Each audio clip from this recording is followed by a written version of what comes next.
49 foot लंबाई, 1000 kilo वजन, भारत में मिला दुनिया का सबसे बड़ा सांप। कहीं वासुकी तो नहीं।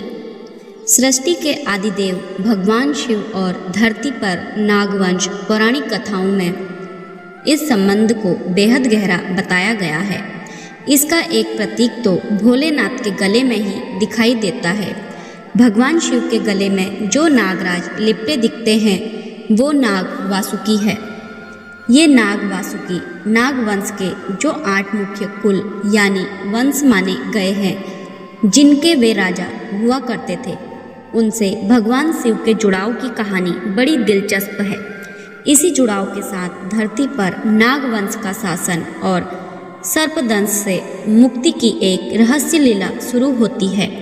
आपको आज भी देश के कई ऐसे मंदिर मिल जाएंगे जहां के बारे में ये मान्यता है कि शिव मंदिर के परिसर में आते ही सांपों का काटा व्यक्ति जिंदा हो जाता है। तो क्या ये सिर्फ संयोग है या फिर कोई चमत्कार? अपने मानव रूप में जिस वंश के सबसे करीब माने जाते हैं भगवान शिव, वो धरती के नागवंश हैं। पुराणों के मुताबिक वैदिक काल के बाद एक समय ऐसा था जब पूरे जम्बूद्वीप पर नागवंशी राजाओं का शासन हुआ करता था। नागवंशी राजाओं का जिक्र सनातन के चौथे वेद अथर्ववेद में मिलता है। इसके मुताबिक धरती पर नागवंश की उत्पत्ति का केंद्र आज के कश्मीर का अनंतनाग है। नागवंश की राजधानी कश्मीर का अनंतनाग नागवंश की इस राजधानी को ये नाम नागवंश के सबसे विशालकाय राजा शेषनाग से लिया गया है, जिनका जिक्र वेदों में अनंत के नाम से मिलता है।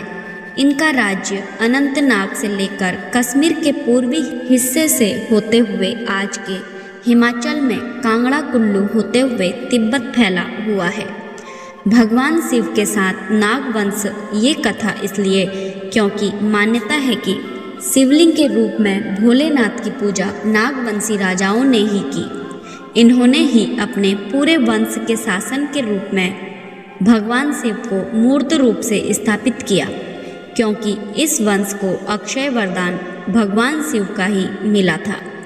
दुनिया का विष धारण करते हैं महादेव। धरती पर नागवंश की स्थापना ही भगवान शिव के विषपान और नाग वासुकी के साथ दोस्ती की कथा पर आधारित है।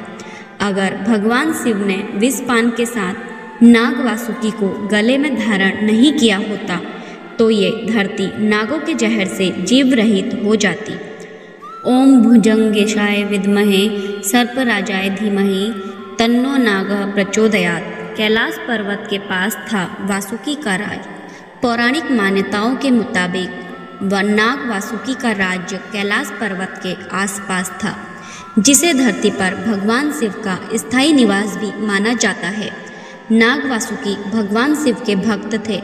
ये उन्होंने समुद्र मंथन के दौरान साबित किया था। इसके बाद भगवान शिव ने क्या किया?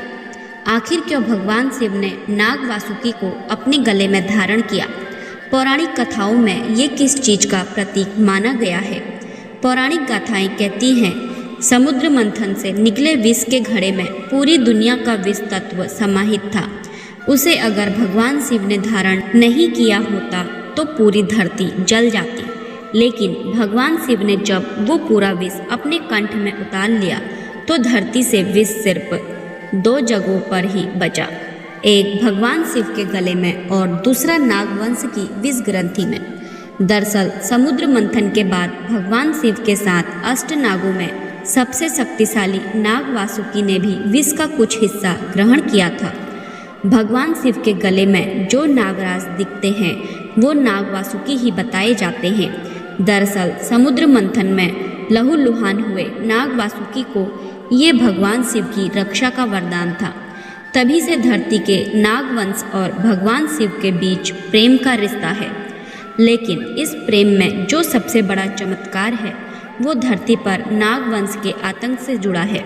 समुद्र मंथन का विष भगवान शिव के साथ ग्रहण करने के बाद नाग की कई प्रजातियां जब मानव के लिए खतरा बनने लगी, तब ऐसा क्यों माना जाने लगा कि शिव की आराधना और कई जगहों पर चमत्कारी भभूत लगाने से सर्पदंश से मुक्ति मिल जाएगी। भगवान शिव और सर्पदंश से मुक्ति का रहस्य।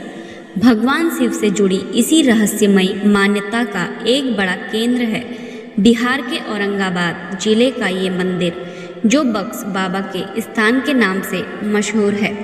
बक्श का मतलब होता है छुटकारा। ऐसी मान्यता है कि इस मंदिर के अहाते में आते ही विषधर नागों का जहर छू मंतर हो जाता है। ना किसी मंत्र की जरूरत और ना ही किसी टोना टोटके या झाड़ फूक की। मंदिर में आकर भभूत मलते ही सांप काटने के बाद शरीर में फैला जहर उतर जाता है। भगवान शिव के इस मंदिर में जब ऐसा लगातार होने लगा तो इसकी चर्चा पूरे इलाके में होने लगी।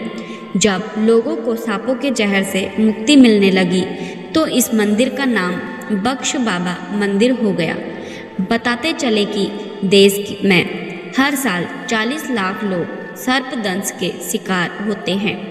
इनमें 50,000 लोगों की सांप काटने से मौत हो जाती है। भभूत से सांप काटने के इलाज का दावा।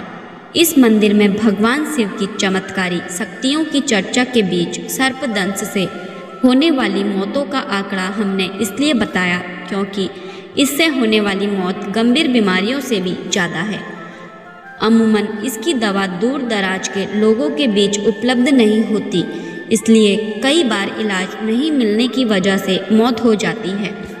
डिवाइन लव इस बात की पुष्टि नहीं करता कि बक्श बाबा के मंदिर में आने के बाद से गंभीर सर्पदंश के मामले ठीक ही हो जाएंगे।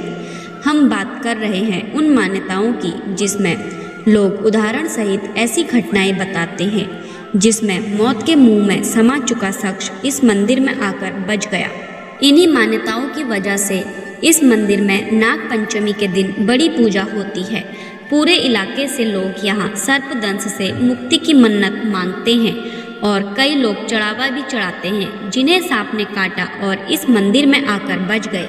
लोग मानते हैं कि इस मंदिर पर भगवान शिव के गले में लिपटे नाग वासुकी की खास कृपा है, जिसकी वजह से यह चमत्कारी तरीके से लोग ठीक हो जाते हैं। क्या धरती पर था वासुकी नाग का वजूद? नाग वासुकी के बारे में माना जाता है कि इनकी पूजा और ध्यान से कुंडली का काल सर्प दोष दूर होता है। लेकिन चौंकाने वाली बात यह है कि ये कोई मिथक नहीं बल्कि धरती पर नाग वासुकी के वजूद की पुष्टि विज्ञान भी करता है। नाग वासुकी को लेकर एक वैज्ञानिक रिसर्च का नतीजा पिछले साल अप्रैल में सामने आया था। IIT रुड़की की एक रिसर्च टीम को गुजरात के कच्छ तट पर 20 साल कुछ फॉलिस यानी अवशेष मिले थे। इस पर जब पूरी रिपोर्ट आई तो पता चला पुराणों में वर्णित नाग वासुकी का वजूद इस धरती पर हुआ करता था। अगर आधुनिक विज्ञान के लेटेस्ट रिसर्च को देखें तो सांपों की प्रजाति धरती के शुरुआती जीवों में शामिल होती है। धरती के निर्माण से लेकर जीवों की उत्पत्ति तक कई उथल पुथल हुए, लेकिन सांपों की प्रजाति खत्म नहीं हुई। धरती पर नागवंश के वजूद का ये दिलचस्प पहलू है। धरती के भूगोल और वातावरण में विध्वंसकारी परिवर्तनों की वजह से डायनासोर विलुप्त हो गए, लेकिन सांपों ने हर बदलाव के साथ खुद को बदला। करोड़ों वर्ष के सफर में बदलाव बस इतना हुआ कि सांपों का आकार कम होता गया। यहाँ ये जानना दिलचस्प होगा कि धरती पर शुरुआती दौर के सांप कितने लंबे हुए करते थे।